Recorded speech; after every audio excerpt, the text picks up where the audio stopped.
Salam sejahtera. Hari ini saya akan tunjukkan macam mana kita nak sediakan pizza base dengan cara mudah. Kita tak perlukan guna mesin, kita hanya akan uli dengan menggunakan tangan sahaja. So di hadapan saya adalah bahan-bahan untuk buat pizza base kita. Kita ada yeast, di sini kita ada gula caster, susu tepung, kita ada bread improver, kita ada kuning telur. Di sini adalah garam dan butter ataupun margarin. Kalau nak guna shortening pun boleh. Seterusnya kita ada air suam dan juga tepung roti. Baik, saya akan tunjukkan langkah demi langkah bagaimana kita boleh sediakan kita punya pizza base. Okey. Air ni air suam, katakanlah nak guna air biasa pun boleh. Cuma penggunaan air suam akan membantu mempercepatkan proses yeast ni bertindak. Baik, saya masukkan yeast kering dalam air suam diikuti dengan gula. Ada dua sebab kenapa kita bancuh. Cikgu tak bancuh boleh tak? Boleh. Nak campur terus dalam tepung pun boleh. Tapi ada dua tujuan. Yang pertama, kita nak hancurkan gula. Dan yang kedua, kita nak tengok adakah yeast kita masih dalam keadaan sihat walafiat. Yeast ni boleh ada sakit juga. Apa yang menyebabkan dia sakit, itu ada banyak faktor. Tapi kalau sekiranya yeast kita sudah mati, sudah rosak atau sakit, nanti tapak pizza kita tidak akan kembang. Okey, sementara dekat bahan-bahan yang kering, tepung ni kita campurkan dengan susu tepung. Tepung ayak nanti ada makhluk halus pula dalam tepung ni kalau kita tak ayak. Kemudian ini adalah bread improver, masukkan sahaja. Dan kacau sikit baru masukkan garam. So ni garam saya masukkan. Okey, kita gaul dulu bahan-bahan kering ni sebelum kita nak masukkan bancuhan yeast, gula dan juga kuning telur. Baik, dari segi penggunaan tepung, boleh tepung roti penuh, maknanya semua sekali tepung roti, atau kita nak buat tepung gandum separuh campur tepung roti. Kemudian bila kita lihat bancuhan ni dah kembang, nampak ya dia ada buih-buih. Okay, maknanya yeast kita dalam keadaan baik. Kemudian telur yang sebiji ini kita ambil separuh. Susahnya cikgu nak ambil separuh. Macam itulah masak sebab kita nak buat sikit. Ni sebab saya tunjuk separuh adunan. Kalau you guna satu adunan, tak payah. Tak payah separuh dan masukkan sebiji. Ni cikgu nak timbang ke? Siapa rajin timbang bagi 2. Siapa tak rajin agak-agak sahaja. Masukkan lebih kurang separuh dan masuk dalam kita punya bancuhan tepung. Cikgu kalau termasuk semua sebiji kuning telur tu, masuk je lah. Tak ada dia jadi meletup atau apa setakat kuning telur. Tapi ni adalah sukatan dia. Masuk. Kita kacau dulu sikit. Dan kita akan mula menguli dough ini sampailah dia sebati. Okey, ni dah tak boleh dah pakai ni. Jadi pastikan tangan kita bersih dan kita akan mula uli dough ini.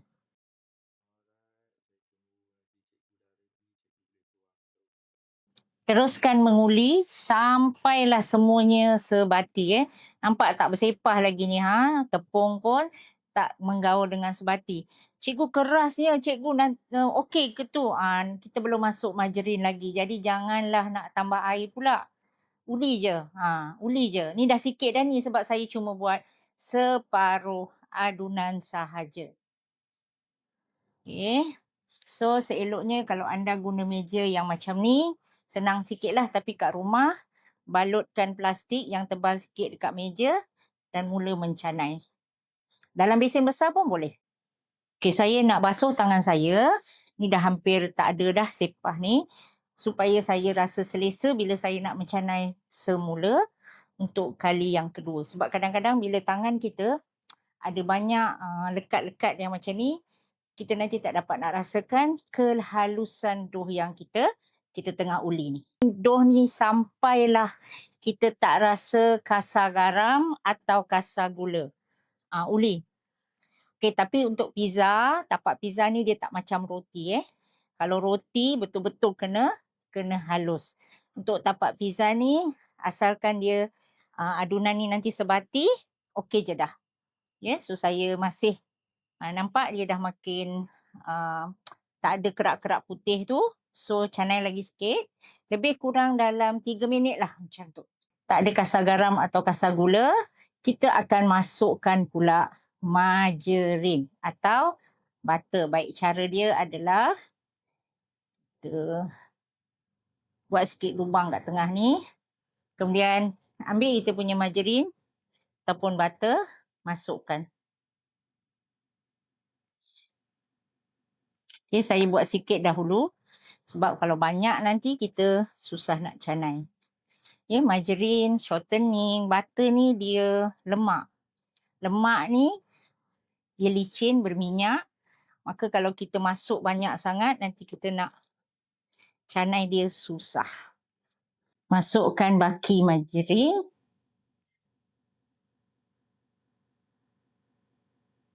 Cikgu nak guna bread maker boleh? Boleh. Cikgu nak guna mixer? Boleh. Ni yang tak ada mixer, yang tak ada bread maker, kita buat macam ni.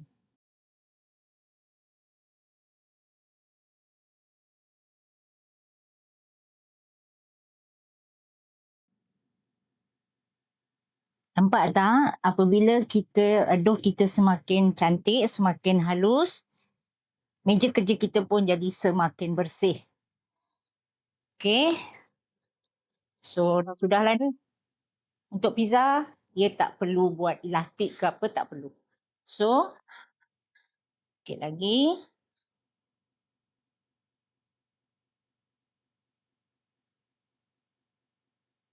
Okay, dan kita akan rehatkan sebentar.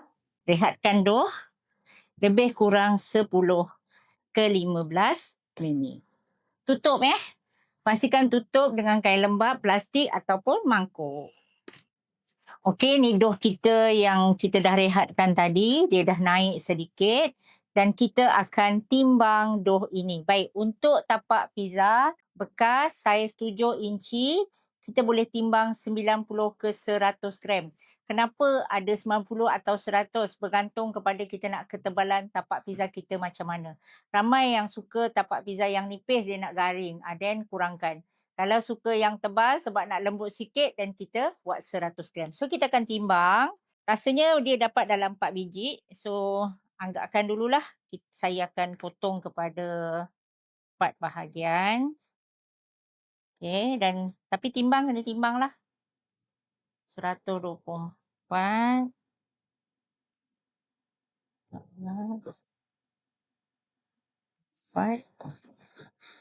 2.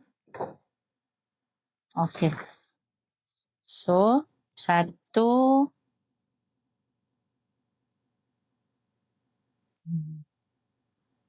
2. Nah, ni mungkin lebih lah. 119. So, bolehlah kita keluarkan sikit, dapat lebih sikit.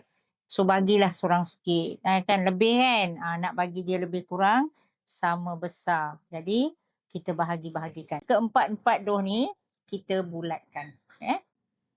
Okey. Kalau tak pandai ikut cara saya bulatkan ini, boleh guna cara yang seperti ini. Ni, buat macam ni. Tekan, gulung ke dalam. Lipat ke dalam. Lipat ke dalam. Lipat ke dalam. Jadi dia atas tu akan jadi licin lah. Atas tu akan jadi licin.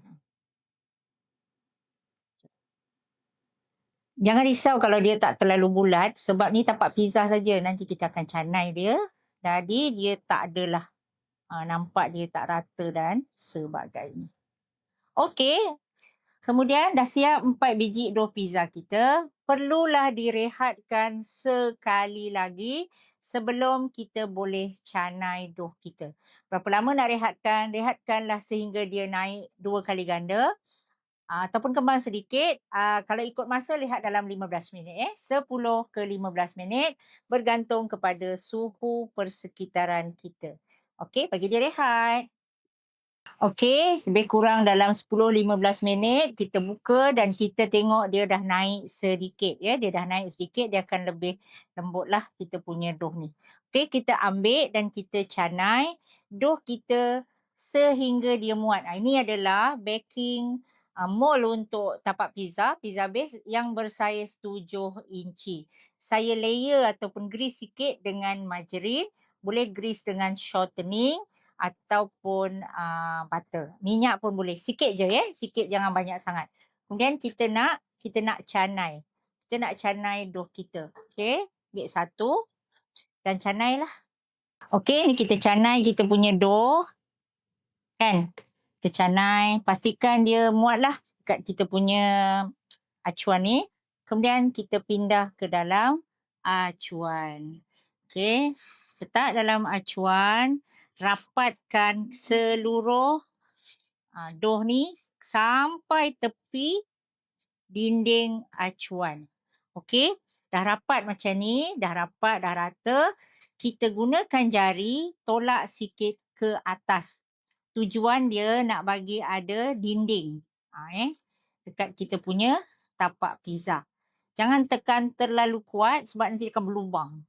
Atau bahagian tepi dia akan jadi mati. Okay. Ni pun nanti belum tentu dia ada ni. Kadang-kadang dia shrink ataupun kecut, nanti dia hilang juga yang tepi ni. Baik, macam ni lah.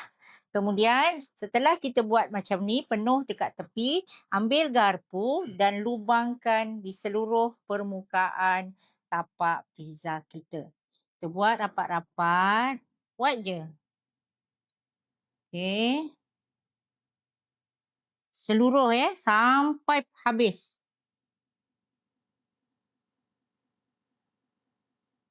Okay. Tujuan dia, kita buat lubang ni untuk keluarkan udara. Dia yeast ada tindakan mengembang. So kalau kita tidak lubangkan dia, buang udara dia keluar, apabila dia kembang dan naik, nanti dia jadi macam roti lah pula. Dia jadi macam roti. So dia tak flat. Kita nak tapak pizza kita, walaupun dia kembang, tapi dia kembang sekata. Okey, so inilah hasilnya selepas kita canai, masukkan dalam acuan dan kita tekan ataupun lubangkan dengan garpu. Seterusnya kita akan biarkan dough ini lebih kurang 40 minit, 30 ke 40 minit bergantung kepada suhu bilik sehingga dia naik 2 kali ganda. Spray sikit dengan air. Tujuan dia nak bagi supaya dough tidak kering. Pastikan tutup tutup, kena tutup. Kita dah spray air, kena tutup. Dengan kain lembap ke, nak tutup dengan tudung periuk ke, pinggan ke, tak ada masalah. Yang penting kena elakkan daripada dough kita kering. Okey, dan kita akan kembali selepas ini untuk bakarkan kita punya dough apabila dough telah kembang.